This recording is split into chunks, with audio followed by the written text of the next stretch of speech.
cadre du comité d'éducation à la santé et à la citoyenneté, nous avons répondu à l'appel à projet du conseil régional ayant pour thème lutter contre les discriminations. Donc on avait, nous, déjà, dans le cadre de ce comité, travaillé en fait sur le thème du respect ou la lutte contre le racisme. On avait fait une exposition dans le hall, et puis aussi on avait fait un film, parce que Cyril Marigot est spécialisé dans les questions de multimédia, donc c'était vraiment pour nous l'occasion de valoriser la créativité des jeunes. Donc pour cela, nous avons fait un appel dans le lycée Marcel Samba, où nous avons mis une affiche pour un peu lancer le sujet, et des élèves sont venus s'appliquer en fait dans le projet, sont venus nous voir, nous rencontrer, et nous avons décidé de travailler ensemble donc sur plusieurs séances où nous avons rappelé un petit peu les différentes règles qu'il fallait utiliser pour réaliser cet appel à projet, ayant pour finalité un gain, donc un voyage à Strasbourg, et donc cela a été très facile puisque les élèves étaient très volontaires. On s'est rendu compte qu'ils avaient envie de traiter des discriminations selon leur sensibilité, ce qui fait qu'en fait on a voulu couvrir toutes les discriminations, et si jamais un élève n'avait pas été sensibilisé particulièrement par une, ben on leur demandait s'ils pouvaient chercher quelqu'un éventuellement qui avait été victime d'une discrimination selon la liste en fait qui est éditée notamment par la HALD. Donc on voulait en fait avoir quand même au moins 6 ou 7 de représentés parmi l'ensemble des discriminations. Voilà, donc c'est comme ça que ce film est né.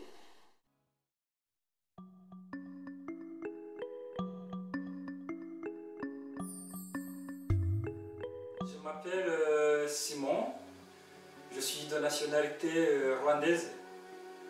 Et je suis à la fois d'un père Hutu et d'une mère Tutsi. Donc j'ai été victime de la discrimination raciale. Donc je suis rejeté ni du côté des Hutus, et du côté des Hutus et du côté des Tutsis. Je me suis investi à la non-violence active, j'étais médiateur. Malheureusement, mon projet n'a pas réussi justement parce que il fallait que je prenne camp. Il fallait que soit je me penche du côté des Tutsis, soit je me penche du côté des Hutus, alors que le médiateur doit être neutre. Et c'est pour cela que je ne suis pas arrivé à le faire. Et par conséquent, d'ailleurs, je suis réfugié politique pour le moment en France. Là, j'espère qu'un jour, la cohabitation pacifique entre les différentes ethnies, parce qu'en fait de compte, on est tous les mêmes, on mange la même chose, on a le même sang. Donc, mon grand espoir, c'est que vraiment à un certain moment, on ait la paix et que les gens arrivent à vivre ensemble.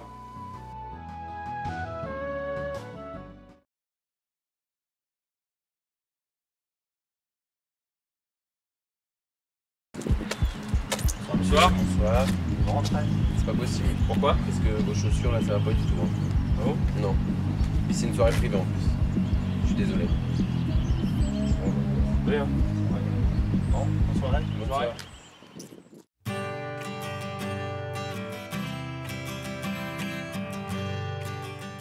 Il est pas mal le mec, dommage que ça soit en français. Avec ma famille, ça risque d'être compliqué. Elle a pas l'air bête la fille, mais bon, le plan avec une fille marocaine, j'imagine les problèmes avec la famille.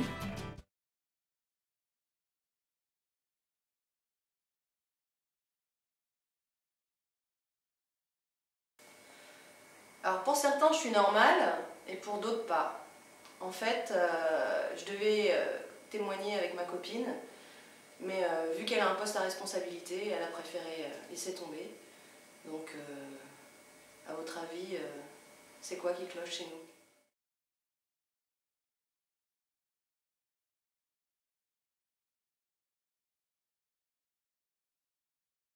Je m'appelle Noah, je suis en terminale STI SM, système autorisé. Et dans cette section, notre fonction est de travailler avec le moteur, le réparer, le comprendre. Femme dans la mécanique, c'est bien, mais dans l'atelier. Par contre, quand on sort à l'extérieur de l'atelier, c'est considéré comme un...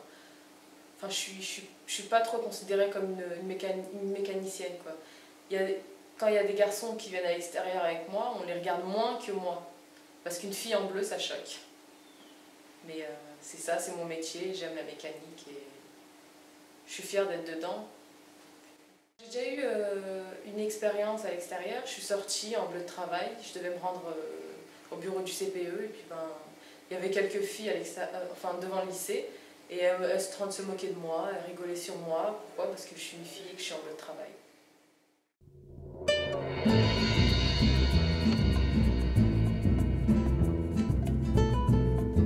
On nous dit toujours qu'on est en bas de l'échelle sociale, mais on est toujours en haut pour nettoyer.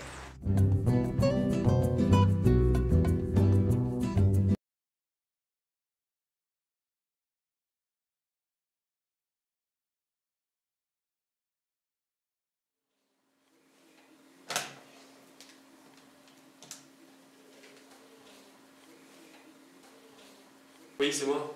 Je t'appelle à propos du courrier que j'ai reçu là sur mon bureau ce matin. Il paraît qu'il faut qu'on embauche des personnes handicapées. C'est pas possible ça. Bah écoute, moi je préfère encore payer la taxe. Tu fais comme tu veux. Moi je préfère payer la taxe. Ok? Au revoir.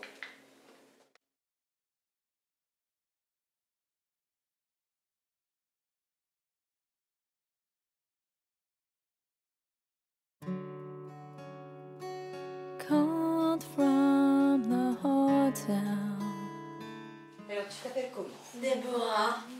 Déborah, j'ai 14 ans. D'accord. Est-ce que tu sais le nom de la maladie que tu as, Déborah? Williams-Burren. Williams-Burren. Et ça t'empêche de faire quoi, ta maladie? D'aller à la patinée. Oui. Noire. Oui. Et tu es obligé d'être... Tu peux pas beaucoup marcher, donc. Voilà, je dois être en fauteuil. Ok. Donc, tu es allé à l'école? Oui. Et tu es allé dans quel genre de classe? En classe, en GT1. Et en IPI. Au collège, tu es allé en IPI. Ouais. Et est-ce que quand tu étais au collège, tu as réussi à te faire beaucoup de copains et de copines au collège? Oui. Tu as réussi à te faire beaucoup de copains et copines? De la classe de l'UPI ou des autres classes? Des autres aussi. Et comment ça se passait dans les autres, avec les enfants des autres classes? Pas bien. Pas bien? Et pourquoi? Parce que je courais, puis ils se moquaient de moi. Voilà, et tu ne peux pas courir, et ils te demandaient de courir.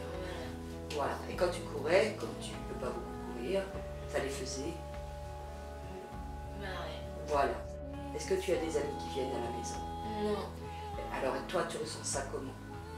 Pas bien. Pas bien. Voilà. Donc maintenant, tu es en IME. Oui. Et donc, il y a eu un petit incident il n'y a pas longtemps. Oui. Ton groupe, il s'appelle comment ton groupe? Et ils allaient où en sortie? À la patinoire, ils m'ont laissé toute seule. Ils t'ont laissé toute seule où?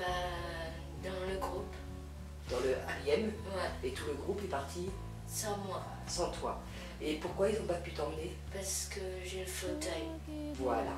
Et dans la patinoire, est-ce que les fauteuils peuvent rentrer à la patinoire? Non. Non. Didn't have the time. Donc je suis la maman de Déborah et par rapport à l'intervention de Déborah, j'aurais voulu préciser que c'est vrai que Déborah a bénéficié des structures d'intégration dans des écoles normales, c'est un mot que je n'aime pas trop, mais utilisé tout de même, c'est-à-dire la CLIS, le petit groupe thérapeutique ambulatoire et l'UPI. Si Déborah n'avait pas eu ces structures, il est vrai qu'elle ne saurait pas lire, elle ne saurait pas compter, elle serait beaucoup moins autonome qu'elle ne l'est à l'heure actuelle. Je trouve dommage que les CLIS se ferment énormément au titre d'une intégration des enfants handicapés ou en difficulté avec d'autres enfants qui ne sont pas en difficulté. Mais je pense que ces structures sont très importantes pour aider justement ces enfants qui doivent avoir leur rythme à eux. Par contre, je tiens à souligner quand même que les structures en intégration, comme les CLIS ou les UPI, ont leurs limites. Comme on le voit avec Déborah, elle n'a pas de relation avec des gens autres que des enfants handicapés.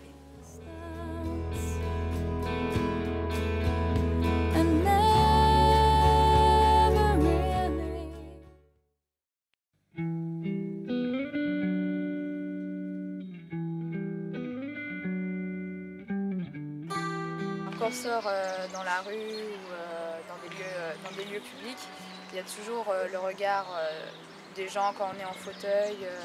Ils ont peur, ils ne savent pas trop comment réagir face à ça. Et c'est sûr que c'est oppressant. Je me souviens de situations où elle était au collège, à l'école, et où les autres se moquaient d'elle. Et elle rentrait le soir en pleurs, elle nous expliquait, et nous on ne pouvait rien faire. On en parlait au supérieur de son collège, mais on ne pouvait rien faire. Donc c'est embêtant. Je vois pas du tout mon avenir, c'est un flou total parce que je ne sais pas si elle pourra s'assumer, quand mes parents seront plus là pour s'occuper d'elle, qui s'occupera d'elle, si on aura assez d'argent pour qu'elle continue une vie essayer de faire qu'elle soit normale. Et c'est sûr que moi j'aurais pas une vie comme tout le monde parce que je devrais toujours être là, m'occuper d'elle. Elle aura toujours besoin d'une main, quelqu'un, d'un soutien.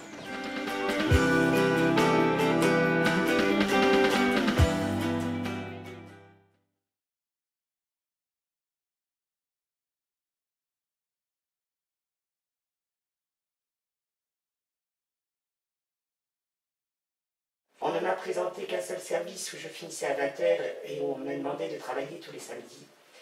Il y a eu des audiences, même auprès du DRH, qui a dit que Madame Attel était difficile à vendre. Et il m'a dit, ok, je te prends avec tes contraintes familiales, mais tu laisses tomber tous tes mandats syndicaux. Et à bout de force, j'ai accepté, j'ai laissé tomber tous mes mandats syndicaux. J'ai pu intégrer un service où en effet j'ai pu concilier ma vie professionnelle, ma vie familiale, même si c'est difficile. Et même en cédant tous mes mandats syndicaux, eh bien, je me rends compte que de toute façon, je suis toujours considérée comme une militante syndicale, qu'on me parle toujours de cette façon, et qu'une fois qu'on est étiqueté, on le reste toute sa vie.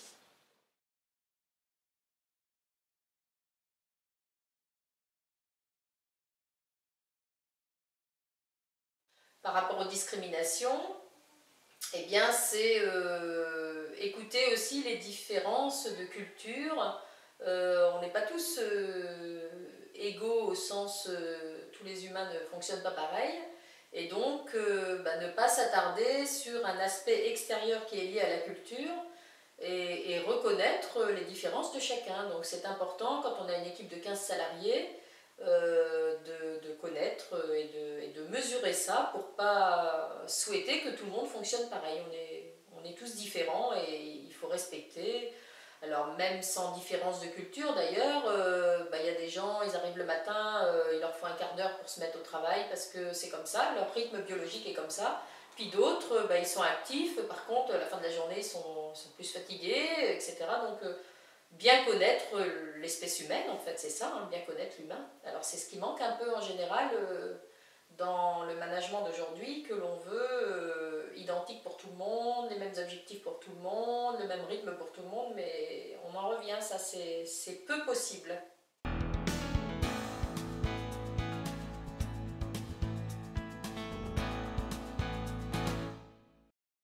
Je pense que si on veut en paix, si on veut s'organiser, on veut accepter et puis toutes les choses peuvent avancer. Ça peut se passer très très très bien si on veut que ça se passe bien. Quelle que soit la couleur, la race, nationalité, je ne pense pas que ça change grand chose si on veut vraiment que ça marche entre nous.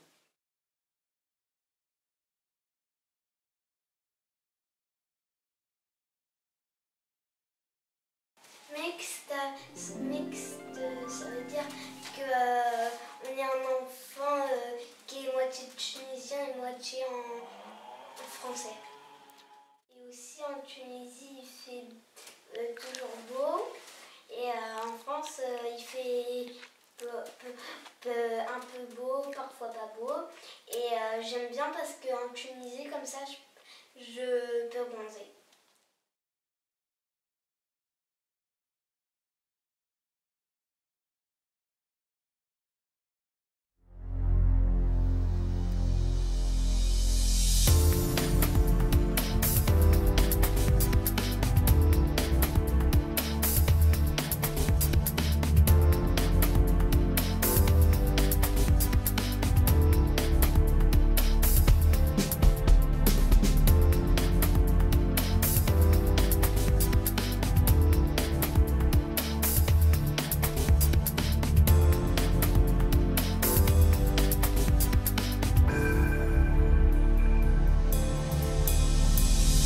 You tell me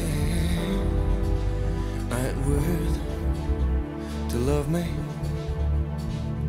Better be in prison, better be dead. Don't hurt no more, nothing. Don't know what I'm living for, better be nothing. So